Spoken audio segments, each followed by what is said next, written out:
Hello friends, ఈరోజు నేను మీ ముందుకు తీసుకొచ్చేస్తున్నాను గాజర్కా హల్వా. ఎలాగ చేసేయాలో చూసేద్దామండి. గాజర్ని నీట్గా కడిగేసుకొని వాటర్లో ఒక 10 నిమిషాలు నానబెట్టుకొని తర్వాత చెక్కు తీసుకొని తుడుము పట్టేసుకుందామండి. నేను 3 కేజీల గాజర్కి 3 లీటర్ల పాలు తీసుకున్నానండి. 3 లీటర్ల పాలు స్టవ్ పైన పెట్టేసుకొని ఇంకా బాగా మరగనిస్తానండి. ఇలాగ క్యారెట్ గాజర్ నీట్గా ఇలాగ తుడుము పట్టేసుకోవాలండి. ఇప్పుడు స్టవ్ పైన కడాయి పెట్టేసుకొని నేను 1/2 కేజీ నెయ్యి వేస్తున్నానండి. 3 కేజీల గాజర్కి నెయ్యి వేసినాక బాగా వేడైనాక మనం తుడుము పట్టుకున్న గాజర్ ఇందులోకి వేసి బాగా 80% వేగాలండి. అప్పుడే చాలా బాగుంటుందండి. తడెళ్ళిపోవాలి. సరేనండి. ఈ గాజర్ హల్వా ఈ సీజన్లో చేసుకుంటే చాలా బాగుంటుందండి. చూడండి, నెయ్యి వేడైనాక ఇట్లా వేస్తే ఇలా బాగా పొంగొస్తూ బాగుంటుందండి. వేపుకోవాలండి బాగా, తడి అంతా మొత్తం నెయ్యి పచ్చివాసన వెళ్ళిపోయే వరకు బాగా వేపేసుకొని చూడాలండి. సన్నమంట పెట్టుకొని వేపుకోండి, ఎక్కించి పెట్టుకోవద్దు. అడుగంటిందంటే బాగుండదు టేస్ట్.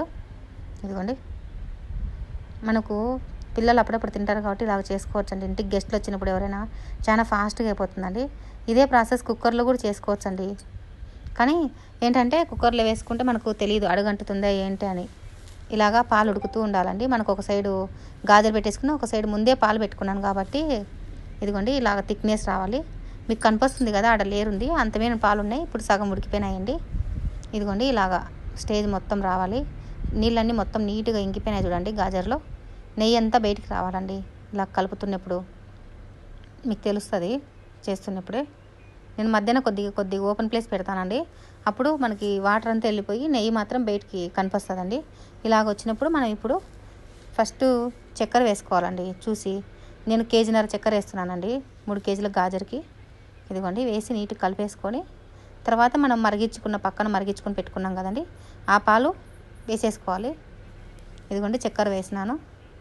చక్కెర తర్వాత ఇప్పుడు పాలు వేస్తున్నాను. పాలు వేసేసి బాగా కలుపుకోవాలండి. ఇలాగ ఇంత లిక్విడ్ అవుతుంది, కానీ కొద్దిసేపు స్టవ్ కాడ ఓపికైతే నిలబడితే నీట్గా గట్టిగా అయిపోతుందండి హల్వా. మనకి పిల్లలకు అప్పుడప్పుడు మనం లంచ్ బాక్స్లలో పెట్టి పంపించండి. వాళ్ళు స్వీట్ తినాలనుకుంటే తినచ్చు, చేసి ఫ్రిడ్జ్లో పెట్టుకోవచ్చు. ఇలా ప్రాసెస్గా చేసుకున్నామంటే మనం బయటైనా 2-3 రోజులు బాగుంటుందండి. ఎండలకాలం 2-3 రోజులు బాగుంటుంది. చలికాలం అయితే ఒక 5-6 రోజులైనా బాగుంటుందండి.